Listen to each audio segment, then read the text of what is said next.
ভালোবাসা ভালোবাসার ছোট্ট মিষ্টি একটি শব্দ। যে যাকে ভালোবাসে সকালে ঘুম থেকে উঠে সবার আগে তার কথাই মনে পড়ে। নারীর আগের মাথায় সেই পুরুষকেই যাতা বলে, যে পুরুষকে সে তার নিজের জীবনের থেকেও বেশি ভালোবাসে। দুঃখ আমাকে পাগলের মতো ভালোবাসে, আর আমি বোকা সুখ খুঁজে মানুষের মতো। একাকিত্ব তারাই বেছে নিয়েছে যারা সুখের আসল রূপ চিনতে শিখেছে।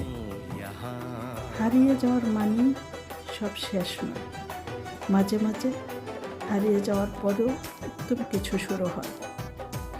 প্রস্তুত থাকো, তোমার প্রতি কারো মুক্ততা একদিন তিক্ততাতে রূপান্তরিত হবে। অন্যের ভালো করতে গিয়ে যারা নিজের কথা ভাবে না, একটা সময় তাদের পাশেই কেউ থাকে